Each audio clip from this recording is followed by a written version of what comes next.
Class 10th, Unit 4, and the name of the unit is Web Applications and Security, and the first learning outcome is working with accessibility options. Let's start with the first session. So firstly, we understand about what is computer accessibility.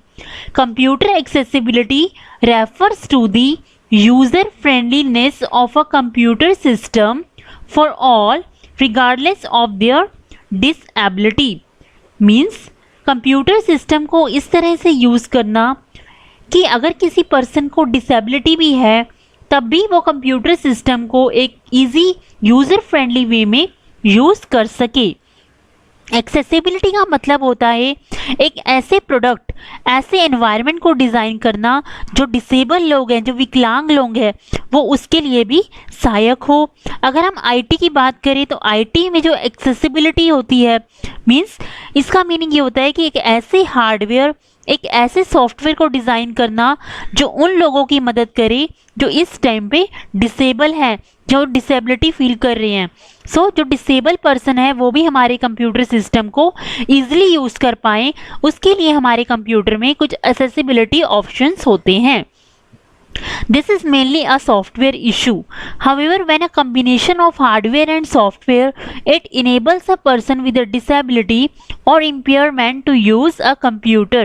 अगर हम सिर्फ software की बात करें तो उसमें कुछ issues हो सकते हैं, बट जो हमारा कम्बिनेशन है हार्डवेयर एंड सॉफ्टवेयर का, वो एक पर्सन को इनेबल करता है। जिन पर्सनस को डिसेबिलिटी है, कुछ इम्पेयरमेंट्स हैं, वो पर्सनस भी हमारे कंप्यूटर को यूज़ कर सकते हैं।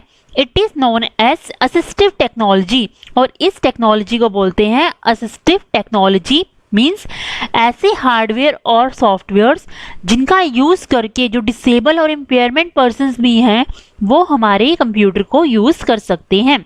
So in this session you will learn about the basic accessibility options available in your computer. There are numerous ways of impairment that impact computer usage. So वो कौन कौन सी इम्पेयरमेंट होती हैं जो हमारे कंप्यूटर को यूज़ करने पर कुछ इम्पैक्ट डालती हैं, जैसे कि हमारी cognitive impairment and learning disabilities such as dyslexia, attention deficit, hyper activity disorder और ऑटिज्म। मीन्स कॉग्निटिव मीन्स जिसको सुनने में कोई प्रॉब्लम है, लर्निंग डिसेबिलिटी जो जिसको कुछ लर्न करने में डिसेबिलिटी होती है, जैसे कि डिसलेक्सिया। डिसलेक्सिया मीन्स कुछ रीडिंग डिसऑर्डर, जिस पर्सन को रीड करने में प्रॉब्लम होती है, डिसलेक्सिया बोलते हैं उसे। Attention deficit, hyper activity disorder या ऑटिज्म। ऑटिज्म मीन्स कुछ मानसिक बीमारी है किसी को, या फिर हम कह लीजिए उनके हैंड्स में कोई कंट्रोल नहीं है, ठीक है। या हमारी और भी प्रॉब्लम्स हो सकती है लर्निंग से रिलेटेड, जैसे कि कुछ ध्यान में कमी, कि वो एक तरफ अटेंशन नहीं लगा पाते, कोई अपनी एक्टिविटी परफॉर्म नहीं कर पाते, तो कुछ इस तरह की इम्पेयरमेंट्स भी होती हैं। सेकेंड हमारी है विजुअल इम्पेयरमेंट, जैसे कि विजुअली कुछ इम्पेयरमेंट है किसी पर्सन को, जैसे कि लो विजन है, या कंप्लीट या फिर पार्शियल ब्लाइंडनेस की प्रॉब्लम है, कलर ब्लाइंडनेस है। सो इस तरह की प्रॉब्लम्स भी हो सकती हैं। या हियरिंग इम्पेयरमेंट की बात कर लीजिए, डीफनेस, जिसको सुनाई नहीं देता, तो इस तरह की हियरिंग इम्पेयरमेंट भी हो सकती है। मोटर और डिक्सटेरिटी इम्पेयरमेंट, मोटर और डिक्सटेरिटी इम्पेयरमेंट मीन्स जिनका अपने हैंड्स पर कंट्रोल नहीं रहता, किसी भी काम को करने के लिए उनके हैंड्स जो होते हैं शिवरिंग करते हैं। मीन्स इस तरह की प्रॉब्लम, जैसे कि पैरालिसिस हो गया, ठीक है, लकवा जिसे हम हिंदी में बोलते हैं, कैरेबल पाल्सी हो गया, ये भी कुछ प्रॉब्लम्स हैं। कार्पल टनल, रिस्ट एनाटोमी हो गया, हैंड्स में पेन होना, इस तरह के सिंड्रोम है, या रिपीटेटिव स्ट्रेन इंजरी। सो इस तरह के इम्पेयरमेंट्स के लिए कुछ इस तरह के ऑप्शंस कंप्यूटर में बनाए गए हैं कि अगर इस तरह की भी कोई डिसेबल या इम्पेरेटिव पर्सन्स हैं वो भी हमारे कंप्यूटर सिस्टम को ईजिली यूज़ कर पाएँ। So accessibility options in control panel are used to customize the way your keyboard display or mouse function. Many of these features are useful people with disabilities as discussed earlier. In this session you will learn to use accessibility options in Windows XP. So हमारे control panel में, हमारे computer में control panel होता है जो कि सारे programmes को मैनेज करता है. वहाँ पर आपको कुछ एक्सेसिबिलिटी के ऑप्शंस मिलेंगे. जिस तरह से आपको यहाँ पर एक विंडो भी दिखाई गई है, ये हमारे कुछ एक्सेसिबिलिटी के ऑप्शंस हैं जिसमें हमारे को डिफरेंट वेज मिलेंगे कि हम अपने कीबोर्ड को कस्टमाइज़ कर सकते हैं, साउंड को कस्टमाइज़ कर सकते हैं, डिस्प्ले को कर सकते हैं, माउस को कर सकते हैं, कुछ जनरल सेटिंग्स भी होती है. तो कैसे हम लॉन्च करेंगे एक्सेसिबिलिटी ऑप्शंस को? एक्सेसिबिलिटी ऑप्शंस को लॉन्च करने के लिए विंडो एक्सपी में हम सबसे पहले स्टार्ट मेन्यू में जाएंगे. वहाँ से हम कंट्रोल पैनल पर क्लिक करेंगे एंड कंट्रोल पैनल में जाने के बाद एक्सेसिबिलिटी ऑप्शंस पर हम क्लिक करेंगे. जरूरी नहीं है कि ऑप्शंस आपको विंडो एक्सपी में मिलेंगी. आप जो भी विंडो यूज़ कर रहे हैं, चाहे विंडो 10 है, विंडो 7 है, विंडो 8 है, उसमें भी आपको कंट्रोल पैनल के अंदर एक्सेसिबिलिटी के ऑप्शंस दिखाई देंगे, जहाँ पर क्लिक करने के बाद आप डिफरेंट टैब से, जैसे कि कीबोर्ड है, माउस है या कुछ जनरल सेटिंग्स हैं, इनको आप मैनेज कर सकते हैं. सो फर्स्टली हम बात कर रहे हैं एक्सेसिबिलिटी ऑप्शंस की विंडो के अंदर कीबोर्ड टैब के बारे में. हमारा जो फर्स्ट टैब है that is keyboard tab. Keyboard tab के हम बारे में बात कर रहे हैं. कीबोर्ड टैब के अंदर हमारी फर्स्ट होती है स्टिकी कीज. क्या होती है? Sticky keys. स्टिकी कीज एक एक्सेसिबिलिटी फीचर है जो हेल्प करता है कंप्यूटर यूजर्स को जिनको क्या है, कुछ फिजिकल डिसेबिलिटीज़ हैं. जिन पर्सन्स को फिजिकल डिसेबिलिटीज़ होती है उस केस में स्टिकी कीज हेल्प करती है कंप्यूटर यूजर्स को. But it is also use by others as a means to reduce repetitive strain. ऐसा नहीं है कि सिर्फ फिजिकल डिसेबल पर्सन इसका यूज़ कर सकते हैं, बट इसको अदर पीपल भी यूज़ कर सकते हैं जिनको रिपीटेटिव स्ट्रेन होता है कंप्यूटर को यूज़ करने में. तो उसको रिड्यूस करने के लिए हम स्टिकी कीज का यूज़ करते हैं. So sticky keys allows the user to press and release a modifier key such as shift, control, Alt or the window key and have it remain active until any other key is pressed.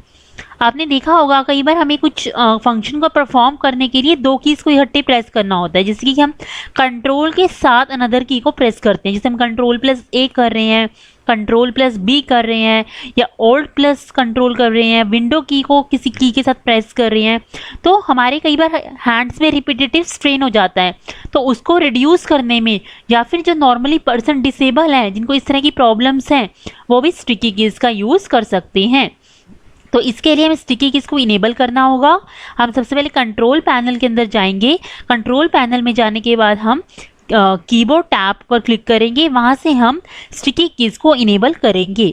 Sticky keys को enable करने के लिए हमें select करना है use sticky keys पर and apply कर देंगे एंड हम ओके बटन पर क्लिक करेंगे. जैसे कि ये हमारा कीबोर्ड टैब था, इसके अंदर आपको यहाँ स्टिकी कीज़ का ऑप्शन मिलेगा. आप यहाँ पर सिलेक्ट करेंगे यूज स्टिकी कीज़ को एंड देन अप्लाई में जा करके एंड आप ओके बटन पर क्लिक कर देंगे. सो ये तो था कि हम कैसे इनेबल करते हैं स्टिकी कीज़ को. आफ्टर जैसे ही आप स्टिकी कीज़ को इनेबल कर देंगे, you will now practice and see its effect. आप इसको प्रैक्टिस कर सकते हैं, इसका इफेक्ट देख सकते हैं. आप नोटपैड स्टार्ट कर लीजिए. नोटपैड आप डायरेक्टली, अगर विंडो 8 है, विंडो 10 है, तो आप डायरेक्ट सर्च बार में नोटपैड लिख सकते हैं. नहीं तो आप स्टार्ट में जाएंगे, ऑल प्रोग्राम्स में जाएंगे, वहाँ एसेसरीज में आपको नोटपैड ऑप्शन दिखाई देगा. इस एप्लीकेशन को आप ऑन कर सकते हैं. वहाँ पर आप क्या कीजिएगा, कुछ टेक्स्ट आपने टाइप करना है. फॉर एग्जांपल 3 to 4 लाइंस तो आपको टाइप करनी ही है. And place the cursor at the beginning of the text. अब आपने क्या करना है, जो हमारा टेक्स्ट का बिगनिंग है वहाँ पर हम कर्सर को लेकर के जाएंगे एंड हम प्रेस कर देंगे कंट्रोल की ऑन योर कीबोर्ड. अब हमने एक ही बार प्रेस कर दिया कंट्रोल की, तो अब हमारा कंट्रोल की एक्टिव हो जाएगा एंड हम प्रेस कर देंगे letter A on your keyboard. Means अगर मुझे अपने टेक्स्ट को सिलेक्ट करना होता था तो मैं क्या करती थी, कंट्रोल की और ए की को इकट्ठे प्रेस करती थी, तभी मेरा सिलेक्ट हो पाता था. बट इस रिपीटेटिव स्ट्रेन को दूर करने के लिए हमने स्टिकी की को ऑन किया और स्टिकी की को ऑन करने के बाद मैंने नोटपैड में कुछ टेक्स्ट लिखा. 3 to 4 लाइंस का। उसके बाद मैं कर्सर को स्टार्टिंग में लेकर के गई। अब इस केस में हमको कंट्रोल और ए की को इकट्ठे प्रेस नहीं करना है, हमें एक बार कंट्रोल की को प्रेस कर देना है। अब हमारा एक्टिव हो जाएगा एंड देन हम ए की को प्रेस करेंगे तो हमारा क्या हुआ, हमारा जो था टेक्स्ट पूरा सिलेक्ट हो गया।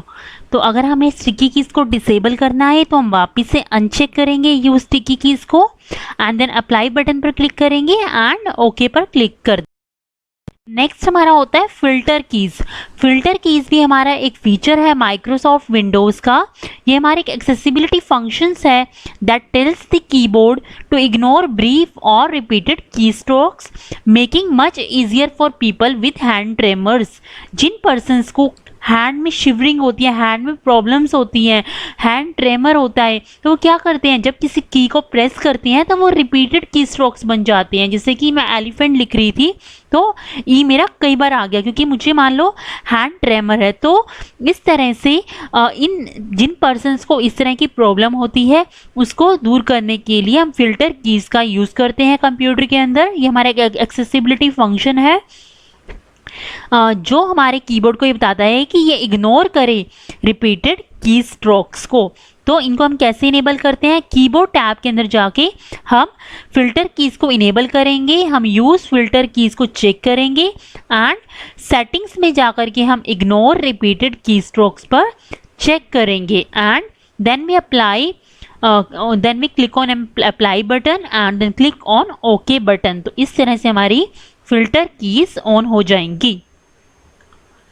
जैसे ही आपकी फिल्टर कीज ऑन हो गई तो आप नोटपैड ओपन करिए। नोटपैड के अंदर हम कुछ रिपीटेड कैरेक्टर लिख देंगे तो हम ये देखेंगे कि हमारे जो रिपीटेड कैरेक्टर्स हैं वो हमारे क्या हो रहे हैं, इग्नोर हो रहे हैं। क्यों हो रहे हैं, क्योंकि हमने फिल्टर कीज को ऑन किया हुआ है, इनेबल किया हुआ है। उसके अंदर हमने सेटिंग्स में जा करके इग्नोर रिपीटेड कैरेक्टर्स को चेक किया हुआ है। इसी तरह से अगर हमें डिसेबल करना है फिल्टर कीज को तो हम यूज फिल्टर कीज को अनचेक कर सकते हैं and then click on apply button and click on okay button. Next हमारा है टॉगल की। टॉगल की भी हमारा एक फीचर है माइक्रोसॉफ्ट विंडोज का। ये हमारा एक एक्सेसिबिलिटी फंक्शन है which is design for people who have vision impairment. जिन पर्सन्स को विजन इम्पेयरमेंट है, कॉग्निटिव डिसेबिलिटी है, तो ब्रेन से रिलेटेड डिसेबिलिटी है, लर्निंग से रिलेटेड डिसेबिलिटी है, विजन से रिलेटेड डिसेबिलिटी है, तो उस केस में हम टॉगल की एक्सेसिबिलिटी फंक्शन का यूज़ करते हैं। जब हम टॉगल की को ऑन करते हैं तो हमारा कंप्यूटर क्या एमिट करता है, एक साउंड क्यू को एमिट करता है। जब भी हम कुछ लॉकिंग कीज जैसे कि caps lock, num lock, scroll lock का अपने कंप्यूटर में यूज़ करते हैं, तो जिसको विजन इम्पेयरमेंट है तो उसको पर्सन को पता नहीं लगेगा कि कैप्स लॉक ऑन है या ऑफ है। तो जब हम कैप्स लॉक को या नम लॉक को या स्क्रॉल लॉक को ऑन करते हैं तो हमें हाई साउंड एमिट होगी और जब हम इसे ऑफ करेंगे तो लो साउंड एमिट होगी। तो इनेबल करने के लिए टॉगल कीज को आपने यूज टॉगल कीज को चेक करना है। सेटिंग्स में जा करके आपको कुछ अगर सेटिंग्स चेंज करनी है इससे रिलेटेड तो आप कर सकते हैं and then click on apply and then click on okay. जब आप टॉगल कीज को इनेबल कर लेंगे तो आप इसका इफेक्ट देख सकते हैं। आप किसी भी कैप्स लॉक, स्क्रॉल लॉक या नम लॉक में से किसी को भी ऑन करके अगर आप देखेंगे तो आपको एक बीप साउंड सुनाई देगी। जब ऑन होगा तो हाई साउंड सुनाई देगी और जब आप इसे ऑफ करेंगे तो लो साउंड सुनाई देगी। इसी तरह से आप इसे डिसेबल भी कर सकते हैं टॉगल कीज को। आप अनचेक कर दीजिए यूज टॉगल कीज को and then click on apply and then click on okay. So all three keys are the part of keyboard tab. First is sticky keys, second is filter key and third is toggle key. So control panel के अंदर accessibility options में जाकर के keyboard tab के अंदर आपको 3 keys दिखाई देंगी, sticky keys, filter keys and toggle keys. Okay class.